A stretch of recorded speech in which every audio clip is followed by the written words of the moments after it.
आचार्य शांती सागरजी महाराज की जय बोलो प्रातः स्मरणे गुरुदेव समर्थ भद्रमुनी महाराज की जय बोलो आचार्य प्रेक्षण सुंदर सागरजी महाराज की जय बोलो मम दीक्षा गुरु वात्सल्य सिंधु आचार्य जय बोलो परम पूज्य महाराज की जय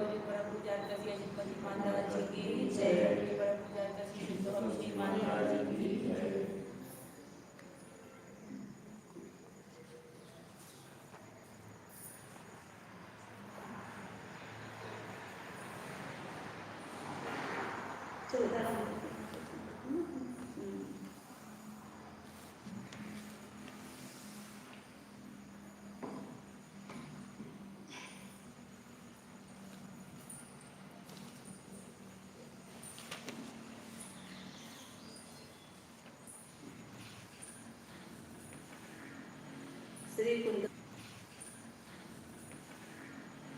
श्री कुंद आचार्य के प्रवचन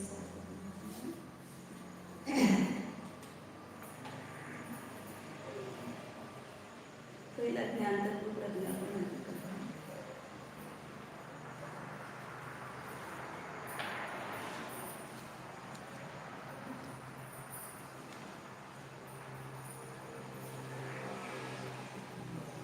यहाँ से शुद्धोपयोग अधिकार का प्रारंभ होता है। पहले पुथिका हो गई, पीठिका की ये लास्ट गाथा थी। फिर उसके बाद 14 गाथाओं की पीठिका बता करके आचार्य आगे प्रवचन सारग्रंथ कहेंगे, मतलब उसका ही शुद्धोपयोग अधिकार को प्रारंभ करेंगे। तो उसके पहले शुद्धोपयोग का फल बताया 13 नंबर के गाथा में, और फिर वो शुद्धोपयोग जिनको होता है उन मुनियों का क्या स्वरूप है, शुद्धोपयोगी का क्या लक्षण है, वो यहाँ 14 नंबर की गाथा में बता रहे हैं। कल अपन एक गाथा और 3 विशेषण देखे थे उसमें टीका से। एक बार गाथा बोलते बोला।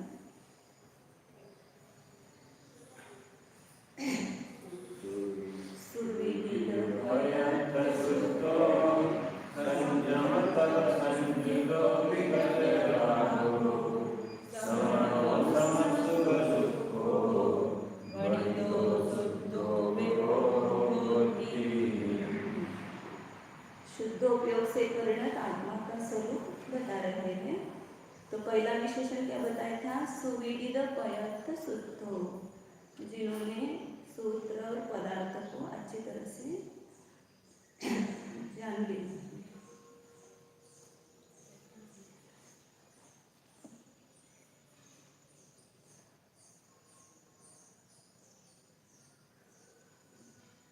तो उसके लिए क्या करना पड़ता है, पहले बताया था कि आगम का अभ्यास करने से पदार्थ के यथार्थ स्वरूप का ज्ञान होता है, और पदार्थ के को यथार्थ जानने से क्या होगा, स्वपर में भेद विज्ञान होगा।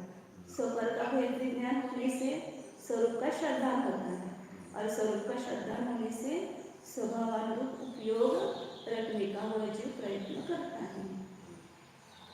और फिर उपयोग जब स्वभावानुरूप होने लगता है तब क्या होने लगता है, अपने आप असंयम से उपयोग हटकर अपने शुद्ध आत्मा के संवेदन के बल से अपने स्वरूप में स्थिर होने लगता है।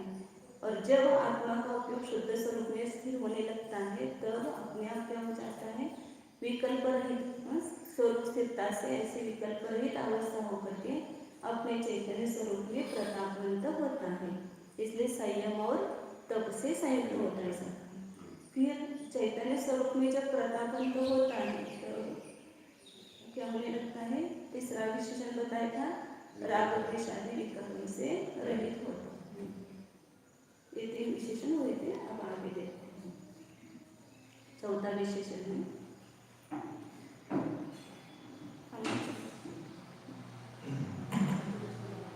परम कला अवलोकन अनंतमान सार्थक असाध वेदनीय विपाक निर्वर्तित सुख दुख जनित परिणाम वैषम्यत्वात् सम सुख दुख श्रवण शुद्धोपयोग इति अभिधीयते। क्या होता है, परम कला अवलोकन, अपने आत्मा को देखने की जो कला है वो कैसी है, परम, सबसे उत्कृष्ट कला कौन सी है, वो वही कला है। जगत में कितनी कला है, 72 कला बोलते हैं ना, पुरुषों के 72 या 64 कलाएं से हाँ 64 कलाएं स्त्रियों की और 72 कला कुछ ऐसा कुछ नहीं। तो उसमें सबसे उत्कृष्ट कला कौन सी है, तो अपने आत्मस्वरूप को देखना, अपने आत्मस्वरूप को जान करके उसमें स्थित होना। एक कला जिसको प्राप्त हो गई उसको बाकी की कुछ भी कला नहीं आए तो भी वो एक कला से संपूर्ण उसका दुख का सागर कर जाए। इसलिए परम कला के अवलोकन से क्या किया है उसने, अनुभूयमान सात असात वेदनीय विपाक निर्वर्तित सुख दुख जनित परिणाम वैषम्य। निरंतर क्या चलता है, साता वेदनीय का उदय आता है तो क्या होता है, सुख होता है, और असाता वेदनीय का उदय आता है तो दुख होता है। ये खेल चल रहा है दिन भर। साता असाता तो संसार में कभी खत्म नहीं होती, क्योंकि पूरा संसार चल रहा है किस पर, पुण्य पाप का खेल। कभी पुण्य का उदय कभी पाप का उदय चलता है। तो उसमें हम जैसे जो मोही रागी द्वेषी जीव है वो क्या करते हैं, राग द्वेष सुख और दुख। साता का उदय आता है तुरंत हर्ष होने लगता है, और असाता का उदय आता है तो दुखी होते हैं। तो ये सब इनका काम है जो अपने शुद्धात्म स्वरूप में स्थित नहीं है। ऐसे अज्ञानी लोगों का, रागी द्वेषित लोगों का ये व्यवहार चलता रहता है कि घड़ी में साता का उदय, घड़ी में असाता का उदय। कोई भी चक्रवर्ती भी ऐसा नहीं है संसार में कि जिसको सतत साता का ही उदय हो, या सुरेंद्र हो, या कोई भी जगत का कोई भी जीव ऐसा नहीं है कि उसको हमेशा स्वर्ग में भी साता असाता दोनों चलती है। भले दीर्घ काल तक वह साता का उदय चले, लेकिन असाता का उदय हुए बिना नहीं रहता। इसलिए असाता के उदय से वहाँ पर भी क्या होता है, मानसिक दुख होता है। तो यहाँ पर भी सब जगह रहते हैं, अपन साता का उदय है, यहाँ मनुष्य और तिरंजे में तो साता का उदय काल कम है, असाता का उदय काल ज़्यादा है। साता का बंध काल भी ज़्यादा है और असाता का बंध काल ज़्यादा है, और साता का बंध काल कम है। और उदय भी साता का कम है और असाता का उदय ज़्यादा है। नरक में असाता के उदय की प्रचुरता है और साता का उदय वहाँ बहुत कम मात्रा में आता है, लेकिन वहाँ पर भी आता है। ऐसा नहीं कि नारकियों को भी हमेशा साता का उदय रहे, उनको भी बीच बीच में साता का उदय आता है, लेकिन उनको दीर्घ काल तक 33 सागर तक भी असाता का उदय रह सकता है किसी जीव को। तो ये साता और असाता के उदय संसार में चलते रहते हैं, और इस साता के उदय में हम सुखी होते हैं। साता का उदय आता है, हाँ साता का उदय तो आता है ना वहाँ पर। ज्यादा से ज्यादा 33 सागर उसका असाता का उदय काल बताया है नरक में। तो किसी जीव को असाता का उदय लगातार आएगा वहां पर, और किसी जीव को कम ज्यादा भी हो सकता है, मतलब साता ऐसा नियम यहाँ पर है मनुष्य तेरेंचे में। मनुष्य तेरेंचे में अंतर्मुहूर्त में साता का उदय बदलता है, लेकिन नरक में और स्वर्ग में नियम। तो क्या बता रहे थे कि श्रमण कैसे होते हैं, जिनको समता भाव होता है।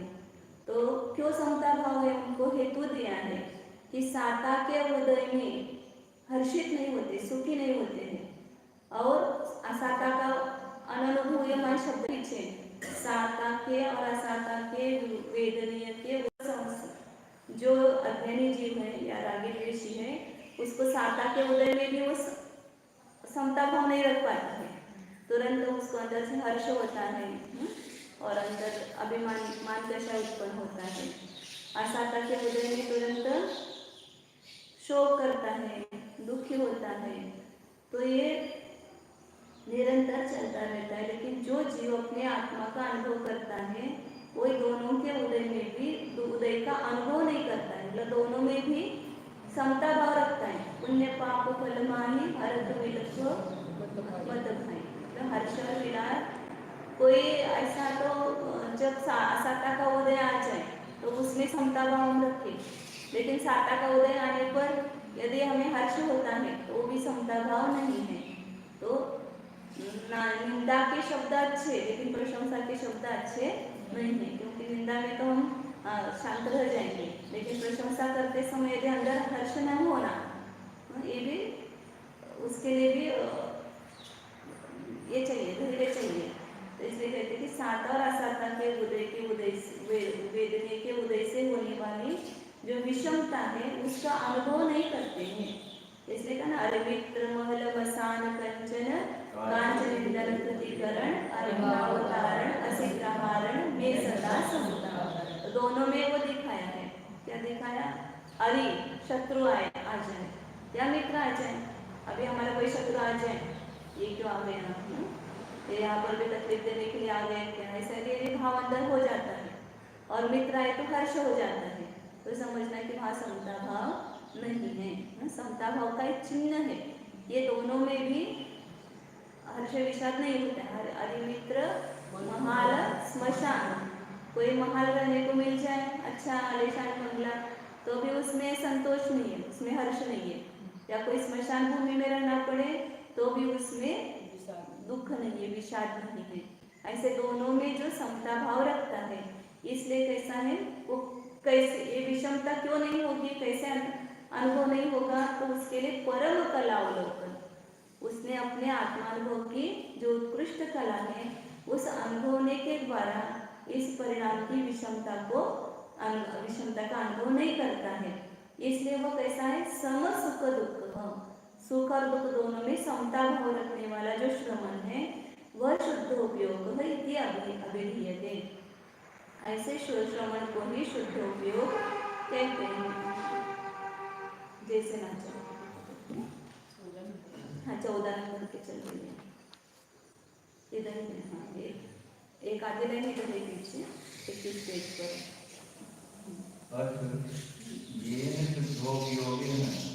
पूर्वोक्त सुखम भवति तद परिणत पुरुष लक्षणं प्रकाशयति। सुष्ठु संशयादि रहितत्वेन विदितः ज्ञातः रोचितः च निज शुद्धात्म आदि पदार्थः। रोचित क्या लिखा है? रोचितः च चाहिए होना चाहिए, रोचितः अश्व नहीं होना चाहिए। निज शुद्धात्मादि पदार्थः तत्प्रतिपादक सूत्राणि च येन से सुविदित पदार्थ सूत्रः भण्यते। एक एक ही करें।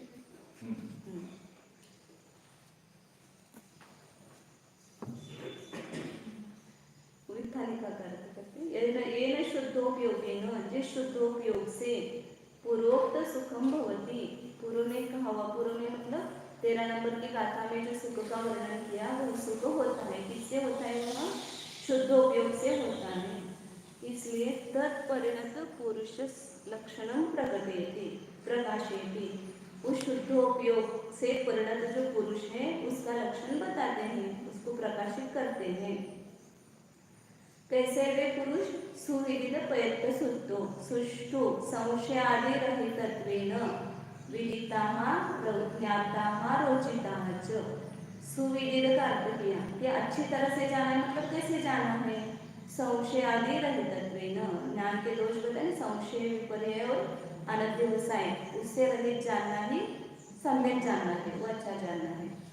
तो किसी भी विषय के बारे में यदि संशय विपर्य अनध्यवसाय है तो उसका सम्यक ज्ञान नहीं है, क्योंकि सम्यक ज्ञान में इतने दोष नहीं होते हैं। तो अच्छी तरह से मतलब संशय आदि रहित रूप से जाना है। और खाली जाना नहीं है तो क्या किया है? रोचिता, मतलब उसकी श्रद्धा की है। रुचि और श्रद्धा एक अर्थवाचक होते हैं। किसका उन्होंने किसको जाना है? नित्य शुद्धात्मादि पदार्थ। हाँ, पदार्थ जब भी शब्द आता है तो जैसे नक्षर पहले किसको लेते हैं? एक पदार्थ, नित्य शुद्धात्मा ये पदार्थ है। तो नित्य शुद्धात्मादि जो पदार्थ है वे और तत्प्रतिपादक सूत्राणि, और उस पदार्थ को बताने वाले सूत्र, तो ये द्रव्य सूत्र।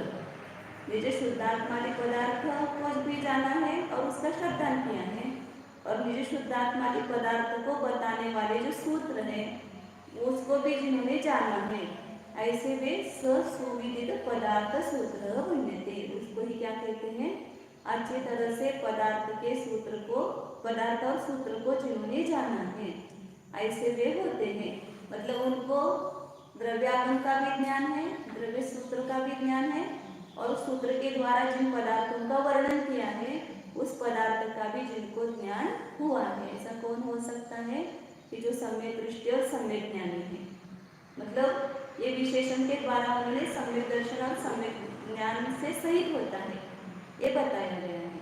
और फिर आगे चारित्र बताते हैं। बाह्ये द्रव्येन्द्रिय व्यावर्तनेन षड्जीव लक्षणेन च अभ्यन्तरे नित्य शुद्धात्म संवृत्ति बलेन स्वरूपे संयमनात् संयम युक्तः बाह्याभ्यन्तर तपोबलेन काम क्रोधादि शत्रुभिः अखण्डित प्रतापस्य स्वशुद्धात्मनि प्रतपनात् विजयनात् तपः संयुक्तः। बाह्य जैसे आचार्य की टीका में सब जगह आप देखेंगे कि आगम और अध्यात्म या व्यवहार और निश्चय इन दोनों का सुमेल है।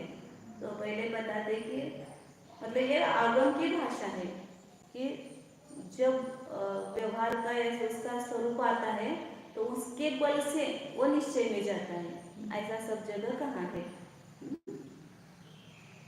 बाह्य द्रव्येन्द्रिय व्यावर्तनेन में बढ़ते तो सब नियम लेकर के बढ़ते हैं ना कि अभी हम किसी इंद्रियों के विषयों में प्रवृत्ति नहीं करेंगे या कोई भी मन वचन काय के द्वारा कोई भी प्रवृत्ति नहीं करेंगे, तो ये अपने को द्रव्येंद्रियों से व्यावृत्त करना है। तो द्रव्य बाह्य में उन्होंने क्या किया है? द्रव्येंद्रियों से व्यावृत्त हुए हैं, मतलब उसके किसी भी विषयों का सेवन नहीं कर रहे हैं, उसका त्याग किया है। और षड्जीव रक्षण, और 6 जीवों के रक्षण के द्वारा द्रव्य शुद्धात्म संवित्ति बलेन स्वरूपे संयमनात्। अंतरंग में बाह्य में तो इंद्रियों के विषयों का त्याग किया है और 6 जीवों की रक्षा का भाव है, और अभ्यंतर में क्या करते हैं? अंतरंग में निज शुद्धात्म संवित्ति बलेन, अपने शुद्धात्मा की अनुभूति के बल से, मतलब मुनिराज जो है वो अपने निज शुद्धात्मा के अनुभव बार बार करते हैं, तो उसके बल से स्वरूपे संयमनात्, अपने स्वरूप में संयमित हुए हैं।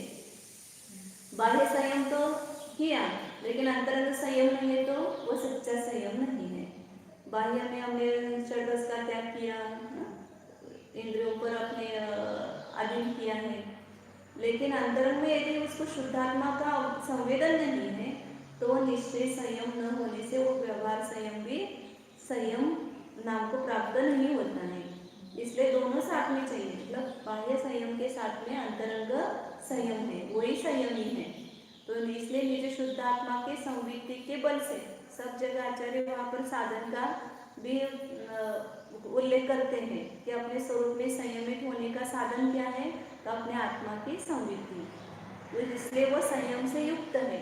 और कैसे है, बाह्याभ्यंतर तपोबलेन, मतलब उसको एकदम उड़ा करके नहीं फेंकते, सब जगह उसका जो प्रयोजन है वो बताते हुए लिखते हैं कि बाह्य तप और अंतरंग तप ये करने लायक है कि नहीं है। हे करके उसको सर्वथा तिरस्कृत नहीं करना चाहिए। बाह्य तप के बल से ही अंतर में तप होता है, इसलिए बाह्य और अभ्यंतर तप मतलब 12 प्रकार के तप, उन तप के बल से जिसको अभ्यंतर तप कहा है आगम में, वो भी एक अपेक्षा से देखा जाए तो वो भी बाह्य तप ही है, मतलब अपने अंतरंग में जो निश्चित तप है उसकी अपेक्षा से, शुद्धात्मा में लीन होने की अपेक्षा से उसको भी बाह्य तप कहा है, आध्यात्म की अपेक्षा से। और वहां पर बाह्य तप और अभ्यंतर तप ऐसा भेद किया, तो वहां बाह्य तप क्यों कहा उसको, उपवास और मोदर्य, वृत्ति परिसंख्यान, रस परित्याग, शयासनम, कायक्लेश, इनको बाह्य कहा है। क्यों कहा है, क्योंकि बाहर से दिखाई देते सबको, ये तपस्वी है, इन्होंने इतने उपवास किए हैं, इतने रसों का त्याग किया है, सबको दिखाई देते हैं, और मिथ्या दृष्टि भी इन तपों को करते हैं, इसलिए इसको बाह्य तप कहा है। और बाह्य द्रव्याश्रित है, इसलिए इसको बाह्य कहा है। और जो प्रायश्चित, विनय, वैयारोक्त्य, स्वाध्याय, उत्सर्ग, ध्यान, ये जो है अंतरंग तप है, क्योंकि ये अपने अंतरंग में किया जाता है, वो बाहर से किसी को दिखाई नहीं देता है, और ये तप बाह्य कोई जीव अन्य मतवादी वगैरह नहीं करते हैं, इसलिए इसको अंतरंग तप कहा है। तो इन दोनों तपों के बल से करना क्या है, वास्तव में जो ध्यान है वो सबसे उत्कृष्ट तप है, और उस ध्यान की सिद्धि के लिए बाकी के सब तप बताए हैं। तो उन तपों के बल से मतलब मुनिराज क्या करते हैं कि इस शरीर को, शरीर से अपना आहार देते हैं, तो अपना काम करवाते हैं। जैसे अपन किसी नौकर को घर में रखते हैं और उसको क्या करते हैं, वेतन देते हैं, तो 200, 400, 700 रुपये वेतन देते हैं। तो वो जितना वेतन देते हैं उतना उससे क्या करते हैं, काम करवाते हैं। अभी लोगों को है ना डबल पगार रहता है, जैसे फॉरेन की कंपनी वगैरह, वहाँ पर बहुत पेमेंट देते हैं, लेकिन 12-12 तास काम करवाते हैं, क्योंकि इतना वेतन दिया है, 1.5 पगार देते वो, और उतना काम करवाते हैं। तो जितना वेतन देते हैं उतना उस नौकर से काम करवाते हैं। वो नहीं करता है तो हंटर लगाते ना, चलो काम करो, बैठने के लिए पैसा दिया है क्या, काम करने के लिए पैसा दिया है, तो काम करो, उसके ऊपर दया नहीं करते हैं। तो उसी प्रकार मुनिराज इस शरीर के ऊपर दया नहीं करते हैं। इस शरीर को उन्होंने क्या बनाया है, नौकर बनाया है। इससे अपना काम करवाने के लिए इसको वेतन भी देते हैं। कौन सा वेतन देते हैं, आहार, 24 घंटे में एक बार आहार इसको देते हैं वेतन, और कहते कि तू मेरा काम कर, ध्यान में 1 घंटा बैठना पड़ेगा, हिलना नहीं, डुलना नहीं, इतना ये करना पड़ेगा, स्वाध्याय करने तक शांत बैठना पड़ेगा। मतलब इससे ये स्वाध्याय, ध्यान, व्रतादिकों का पालन, ये सब इस शरीर से करवाते हैं वो वेतन दे करके। और यदि कुछ तकरार करे तो फिर उसको प्रायश्चित आदि दंड भी देते हैं। आज खाना नहीं मिलेगा यदि नहीं काम किया तो उसको पगार नहीं मिलेगा। तो इस प्रकार की शिक्षा उस शरीर को देते हैं। तो इस शरीर को तप में लगाते हैं। यह शरीर अपने को मिला है मनुष्य भाव में, और मनुष्य का शरीर ही तप करने के योग्य है, बाकी 3 गति में तो तप कुछ है ही नहीं है। तो ये जो मनुष्य शरीर मिला है इसको तप में लगाएंगे तो इसका सदुपयोग है, इस शरीर का सार्थक है। नहीं तो मनुष्य भाव मिलकर के भी अन्य गति में जैसे हमने गवाया ऐसे ही यहाँ पर भी गवाएंगे। तो इसलिए आचार्य कहते हैं कि बाह्य और अभ्यंतर तप के बल से मुनिराज क्या करते हैं, काम क्रोधादि शत्रु भी अखंडित प्रतापस्य, काम क्रोध इत्यादि शत्रुओं के द्वारा जिनका प्रताप खंडित नहीं होता है, मतलब कषाय के वश नहीं होते, अपने कषाय को स्वाधीन करते हैं। काम क्रोध आदि शत्रुओं के द्वारा जिनका अखंडित प्रताप है, खंडित नहीं होते हैं, ऐसे वे मुनिराज स्वशुद्धात्मा ही प्रतपणा, अपने स्वशुद्धात्मा में तप करके अंतरंग में अपने शुद्धात्मा में प्रतापवंत होते, वही वास्तव में प्रताप है। बाहर सभी को अपना प्रताप दिखाना वो वास्तव में प्रताप नहीं है। देखो मैं कितना प्रभावशाली हूँ, कितना प्रतापवंत हूँ, कितना मेरा तेज है, ऐसा उस दूसरों को प्रताप दिखाना है वास्तव में नहीं, और वो अपना प्रताप ही नहीं है। अपने शुद्धात्मा में लीन होना ये वास्तव में अपना प्रताप है। और ऐसे अखंडित प्रताप, स्वातंत्रशालित्व, लक्षणा, प्रभुत्व शक्ति अपने अंदर भीतर विद्यमान है। उसका उपयोग करके मुनिराज अपने शुद्धात्मा में ही प्रतापवंत होते हैं, वही वास्तव में अपने लिए उपयोगी है। तो स्वशुद्धात्मनि प्रतपणात् विजयनात्, उस पर विजय प्राप्त करने से कैसे है? तप संयुक्त, तप से संयुक्त है। आगे वीतराग शुद्धात्म भावना बलेन समस्त रागादि दोष रहितत्वात् विगत राग। केवल बाह्य तप को यदि तप कहते हैं, मतलब बाह्य तप में क्या है? कष्ट है ना, शारीरिक कष्ट है। तो बाह्य कष्ट करना ही यदि तप होता तो बाह्य कष्ट कितने बार सहन किया है? नरक में कुछ खाने को नहीं मिलता है तो वहाँ पर तप होना चाहिए। खाली खाने को नहीं देना, इतना ही तप है तो नरक में भी तप होना चाहिए। या पशु में देखते हैं कि पशु भी कितना सहन करते हैं, कितना कष्ट सहन करते हैं, तो तिरंजन को भी तप होना चाहिए। इसलिए केवल बाह्य कष्ट सहन करना तप नहीं है। राग द्वेष रहित होकर अपनी चैतन्य वृत्ति होना, अपने शुद्धात्मा में लीन होना, वो वास्तव में तप है। अपने ज्ञान ज्योति को प्रज्वलित करना, प्रकाशमान करना, ये वास्तव में तप का है। तो उस तप से संयुक्त है। और उस तप के कारण क्या होता है? वीतराग शुद्धात्मा भावना बले, पुनः पुनः इस प्रकार का तप करके, अंतरंग तप करके उनकी जो शुद्धात्मा की भावना ऐसे बलवान होती है, उस वीतराग शुद्धात्मा भावना के बल से कैसे होते हैं? समस्त रागादि दोष रहितत्वात् विगत राग, संपूर्ण रागादि दोष से रहित होने से विगत राग होते हैं, मतलब राग रहित होते हैं। क्योंकि राग और द्वेष ये वास्तव में इस जीव पर संकट है। सबसे बड़ा संकट क्या है? ये सब इतने संकट क्यों खड़े हुए हैं अपने को संसार में?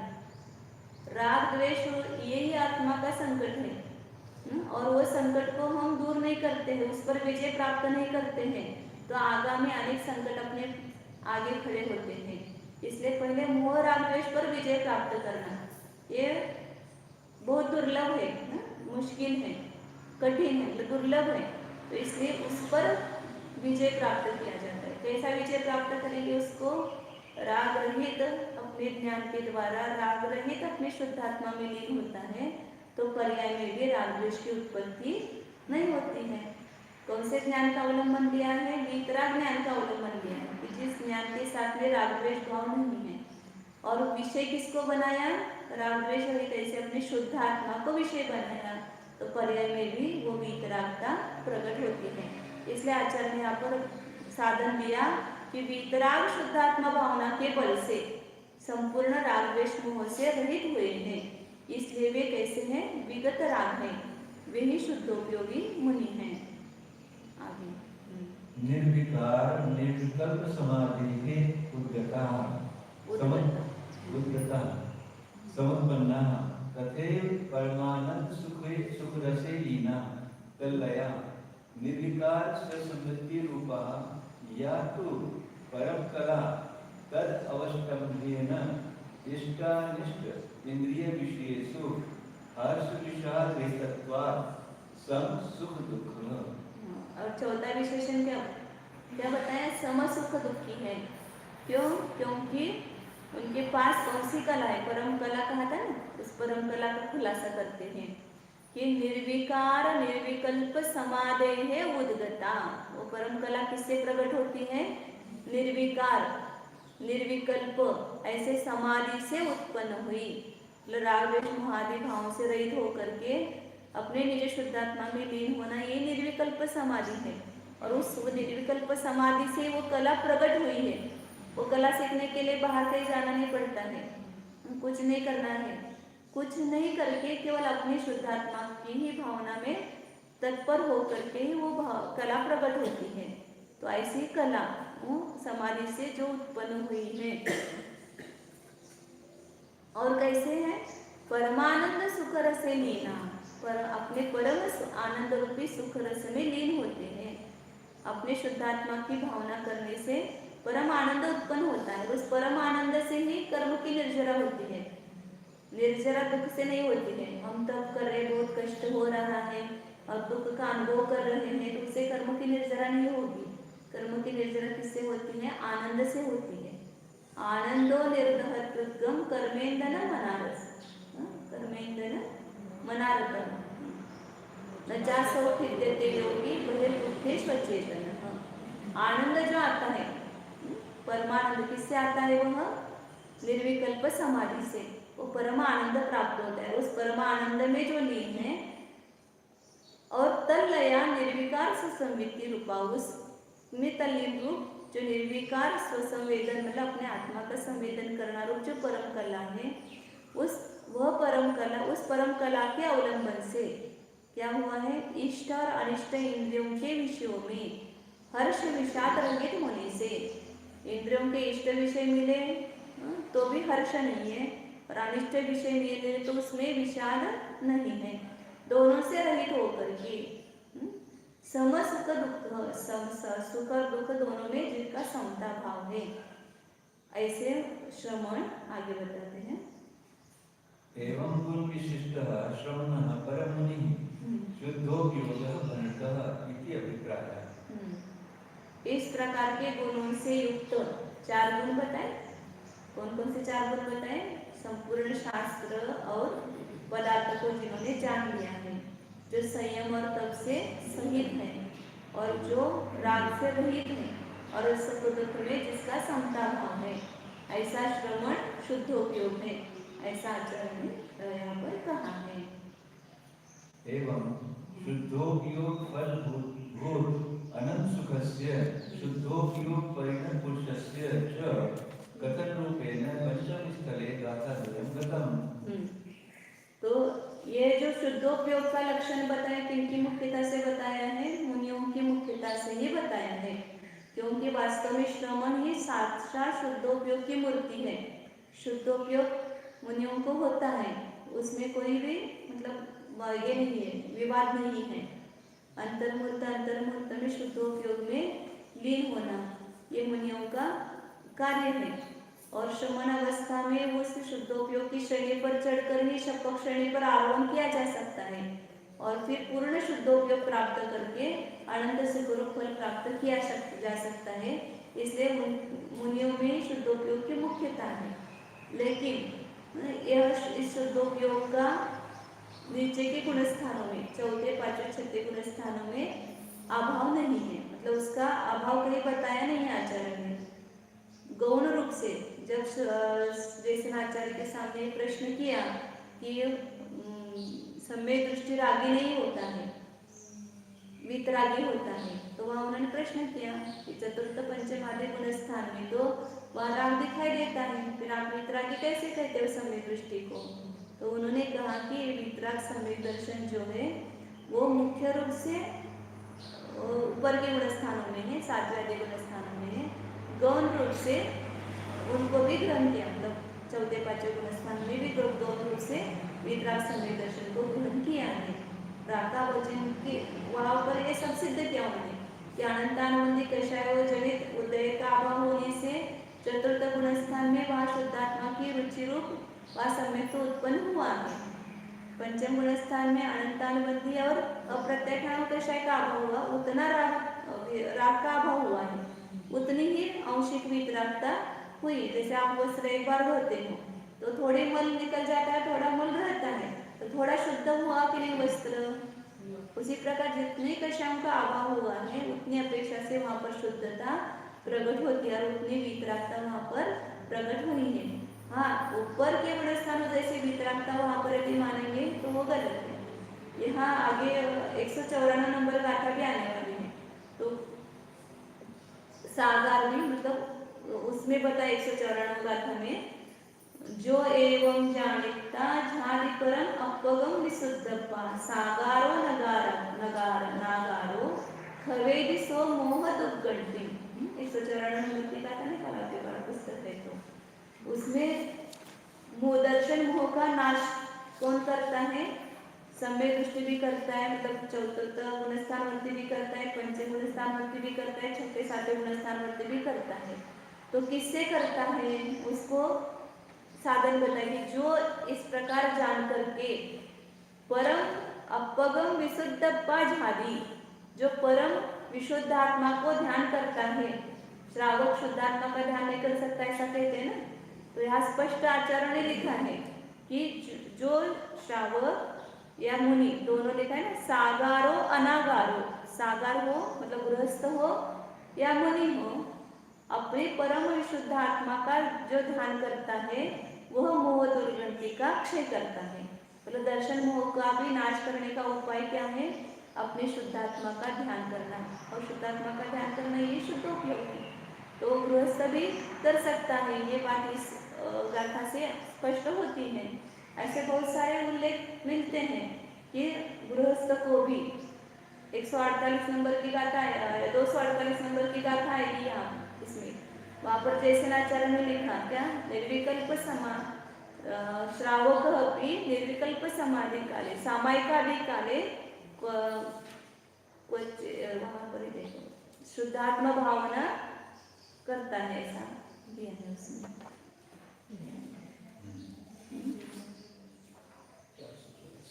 484 हाँ पेज में, हाँ पेज बराबर हाँ पहली लाइन में होगा। ननु शोभोपयोगी नाम अपि क्वापि काले शुद्धोपयोग भावना दृश्यते, ऐसा वो प्रश्न किया था, परिहार करके वहाँ पर दिया है। हाँ ये दर दिया उसमें प्रश्न में। श्रावका नाम अपि सामायिकादि काले शुद्ध भावना दृश्यते, श्रावकों को भी सामायिकादि के काल में शुद्ध भावना देखी जाती है। तो इसमें कैसे भेद जानेंगे, ऐसा वो प्रश्न किया है।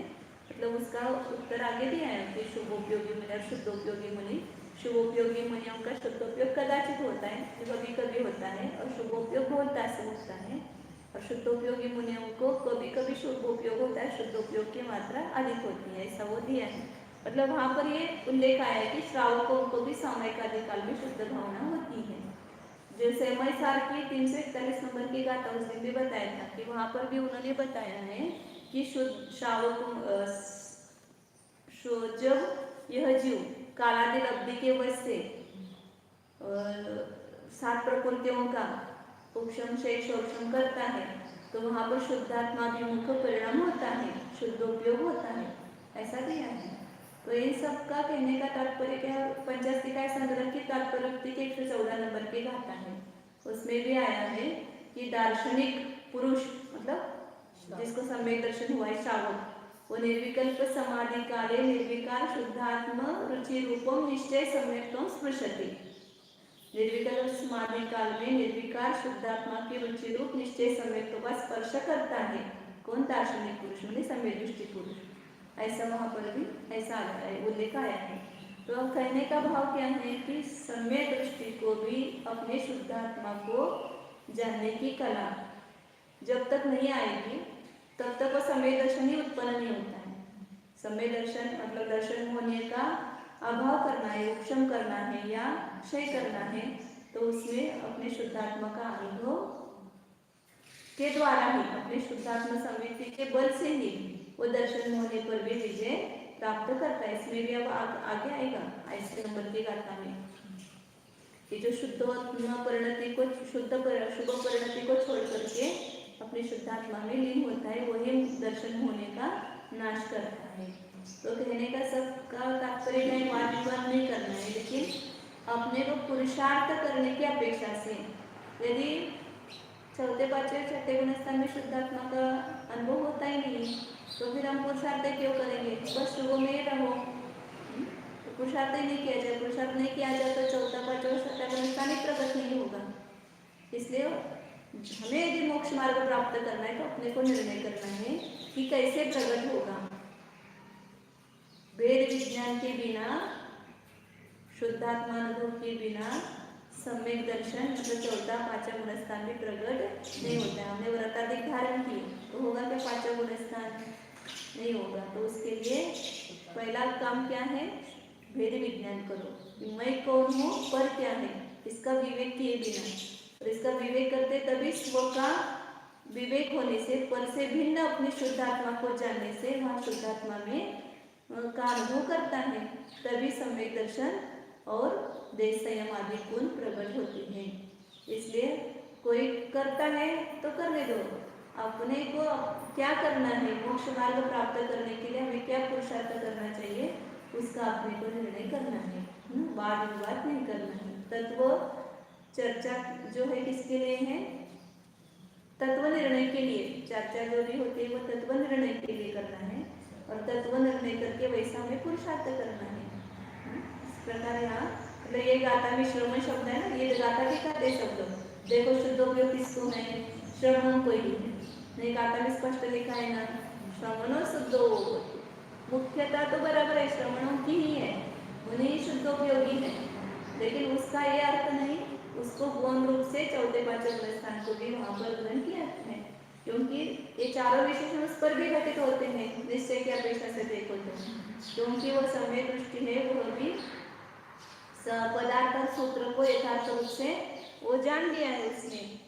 और अनंतानुबंधी कषाय का अभाव होने से वहां पर, या अनंतानुबंधी और अप्रत्याख्यान कषाय का अभाव होने से संयम और तप से भी उतना संयुक्त है। युक्तन शासन में दिखाया था 52 नंबर की गाथा में, वहां पर चौथे गुणस्थान में भी संयम है ऐसा लिखा। अब वहां पर भाव समझना, नहीं तो ऐसे एक आगम में कहा कि चतुर्थ गुणस्थान में चारित्र नहीं है और फिर वही सर्वथा वैसा ही मान करके सर्वथा अभाव करते हैं, तो उसके लिए वहां पर विद्यानंद आचार्य के कोई भी ग्रंथ देखो, सब में उन्होंने यह स्पष्टता की है। तत्वाश्लोकार्थिक में भी बताया पहले सूत्र का व्याख्यान करते समय कि पहले गुणस्थान में मतलब गुण तो है, त्रिकाली है, सहभावी है, द्रव्यानादि अनंत है तो गुण भी अनादि अनंत है। तो चारित्र गुण है आत्मा का मुख्य, और चारित्र गुण की पहले गुणस्थान में मिथ्या चारित्र रूप अवस्था हो रही है, क्योंकि ज्ञान भी मिथ्या है, दर्शन भी मिथ्या है, तो चारित्र भी मिथ्या ही है। फिर वह जीव जो पहले गुणस्थान से चतुर्थ गुणस्थान को प्राप्त करता है, तो उसमें तीनों गुणों की सम्यकता हुई है। मिथ्या चारित्र है क्या वहां पर चौथे गुणस्थान में? चारित्र गुण तो है ना, सब हमेशा रहेगा, तो उस चारित्र गुण की कौन सी पर्याय मानेंगे चौथे गुणस्थान में? मिथ्या चारित्र पर्याय मानेंगे क्या?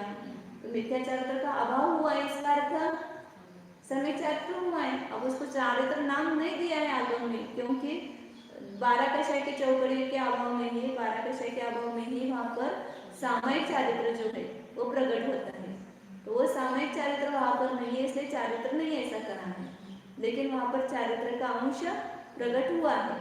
उसको ही कुंदाचार्य ने सम्यक्त्वाचरण चारित्र का, संयमाचरण नहीं है लेकिन सम्यक्त्वाचरण चारित्र वहां पर भी है, क्योंकि पहले गुणस्थान में उसके पास निशंकित निकांक्षित अंग नहीं थे, और चतुर्थ गुणस्थान में जाने के बाद निशंकित निकांक्षित फिर भी चिकित्सा वात्सल्य करता है, साधर्म के ऊपर प्रभाव न करता है, तो ये उस चारित्र के ही तो प्रकार है, चारित्र गुण ही है वो। तो इसलिए इस अपेक्षा से वहां देखा जाए तो संयम और तप से वो कथनचित संयम और तप से भी संयुक्त है। और अनंतानुबंधी राग का अभाव हुआ है तो उतना विगत राग है। और चतुर्थ गुणस्थान में भी समता भाव प्रकट हुआ है, पहले गुणस्थान जैसा विषम भाव वहां पर नहीं है। अनंतानुबंधी कषाय चौकड़ी का अभाव होने से उनमें समता भाव, कितने तो उदाहरण मिलते हैं अपने को। जो गृहस्थ थे उनके पास भी कैसा समता भाव था, मुनियों से भी मतलब कभी कभी ऐसा दिखाई देता है कि उनके पास समता भाव। टोडरमल जी का उदाहरण है, बनारस जी का उदाहरण है, भागचंद जी वगैरह है, इनके जीवनों में कितनी विषमता आई है। बनारस जी के भी कितनी विषमता आई, तो भी उनमें उन्होंने समता भाव रखा। सदा सुखदास जी के ना जीवन में विषमताएं थी उनकी, कितने उनकी तो मतलब इतने धनादि की भी कमतरता थी, तो भी वो समता भाव रखते थे। भागचंद जी का तो बोलते कि इतना संसार था, टोकरी में उनका संसार था, पत्नी वो और गांव में वो टोकरी में ही उतना उनका जो सामान रहता है ना, उतना सामान लेकर के ही वो एक गांव से दूसरे गांव में जाते थे, उतने में अपना खाना बनाया किया और छुट्टी, ऐसे मतलब इतना उनका संसार था। तोडरमल जी का तो प्रत्यक्ष उदाहरण है अपने पास, कि उनको हाथी के पांव के नीचे एक करके उनकी मृत्यु हुई। तो ऐसी शिक्षा उनको मिली तो भी उन्होंने कभी अपने परिणामों में संश्लेषता नहीं की और समता भाव रखा। राजा के प्रति भी द्वेष भाव नहीं, या अन्य जिन्होंने उनकी चुगली की होगी उनके प्रति भी कभी उन्होंने तकरार नहीं की, क्या उनके प्रति द्वेष भाव नहीं किया। और उल्टा जब हाथी पाँव नहीं दे रहा था उनके ऊपर, तो उन्होंने हाथी को संबोधन किया कि हे गजराज, तू क्यों दुखी होता है और क्यों कष्ट सहन कर रहा है। हाथी पाँव नहीं दे रहा था तो ऊपर जो बैठा हुआ माहो तो उस हाथी को बार बार अंकुश से दुख दे रहा था ना, पीड़ा दे रहा था। तो उन्होंने उस हाथी को संबोधन किया और कहा कि तो अपना जो मालिक है उसकी तुम आज्ञा मानो, और तो ऐसा समझ रहा होगा कि ये निर्दोष व्यक्ति है, इसके ऊपर मैं कैसे पाँव दूं। तो मैं निर्दोष नहीं हूँ, क्योंकि निर्दोष को कभी सजा मिलती नहीं है। कर्म की कचहरी में, क्या बोलते हैं उसको, न्यायालय में कहीं पर भी अन्याय नहीं है। कर्म बराबर शिक्षा देता है। जो मैंने पूर्व भाव में ऐसा किसी को तकलीफ दी है, उस कर्म का उदय अभी आया है, तो मैं निरपराध कैसे हो सकता हूँ, निर्दोष कैसे हो सकता हूँ। अभी वर्तमान में कोई अपराध नहीं दिखाई दे रहा है, दोष नहीं दिखाई दे रहा है, लेकिन पूर्व में ऐसा दोष किए बिना, अपराध किए बिना ये शिक्षा, ये दंड नहीं मिल सकता है। इसलिए तुम अपना काम करो। ऐसा कर करके फिर हाथी ने पाँव उठाया उनको, ये दिया हाथी के नीचे। तो ऐसी समता देखो कैसी मुनियों जैसी समता, तो ये कहाँ पर है, चतुर्थ गुणस्थान में। तो समता नहीं है ऐसा नहीं, वहाँ पर मुनियों जैसी समता नहीं है, लेकिन समता भाव वहाँ पर भी प्रकट हुआ है। तो ये चारों विशेषण चौथे पांचवें गुणस्थान भक्ति को भी लग सकते हैं, लेकिन वहाँ श्रवण की जगह केवल वहाँ क्या बताना पड़ेगा, वह श्रावक, ऐसा कहना पड़ेगा। तो इसलिए शुद्धोपयोग का यहाँ पर शुद्धोपयोग से परिणत आत्मा का स्वरूप बताया है, और ये शुद्धोपयोग ही साक्षात मोक्ष का कारण है, और उस शुद्धोपयोग ही उपादेय है। इसलिए आचार्य ने यहाँ पर उसका वर्णन किया, उस शुद्धोपयोगी की पहचान के लिए। अब आगे भी शुद्धात्मा की प्राप्ति के बाद जो शुद्धात्मा स्वभाव का लाभ होता है उसका अभिनंदन कर, टाइम हो गए हैं, शुद्धात्मा स्वभाव की प्राप्ति का अभिनंदन करते हैं। जैसे तुम करते हो ना, कोई किसी को मिल जाता है, परीक्षा पास हो जाता है, कॉन्ग्रेचुलेशन, कॉन्ग्रेचुलेशन किया है आचार्य ने।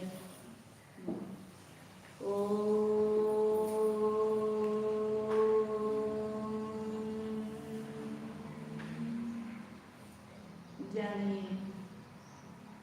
अपने शुद्ध स्वरूप को जानिए। मैं तो हूँ ये सब जान रहे हैं। मैं का वेदन हर समय हो रहा है, लेकिन उस मैं का वेदन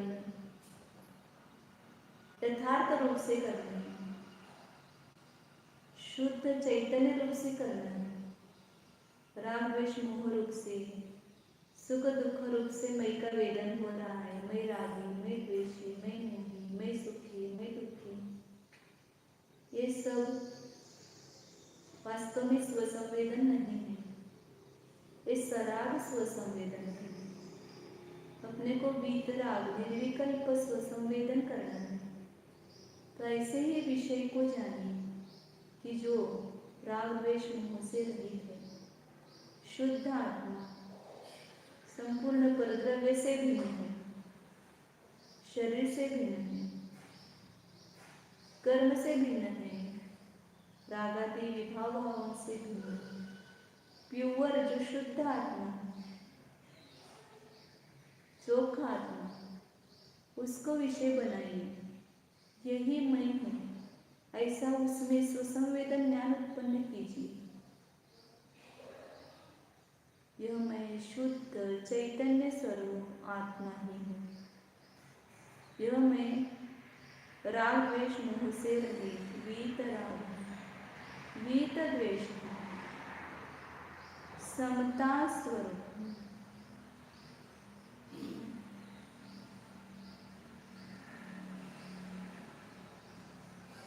देखिए, अपने को देखिए, अपने को देखने की कला सीखिए। मिली हुई वस्तुओं में से अपने को अलग कीजिए और उसका ही आनंद लीजिए, उसमें ही लीन हो जाइए। ये शुद्ध चैतन्य वस्तु प्रतीति में आ रही है, अनुभव में आ रही है। ये शुद्ध चैतन्य वस्तु ही मैं हूँ। उस अखंड शुद्ध चिदानंद में ही अपने उपयोग को बनाए रखें।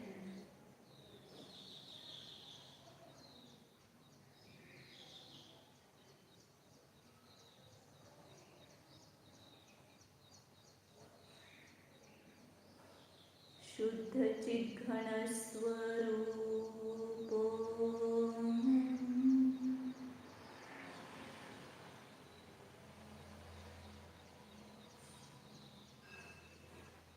ज्ञानानंद स्वरूपो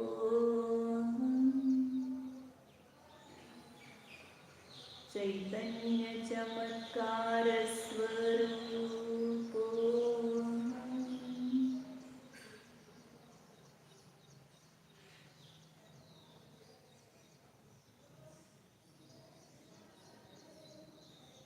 अद्भुत चैतन्य रत्नाकर स्वरूपो शुद्धो एको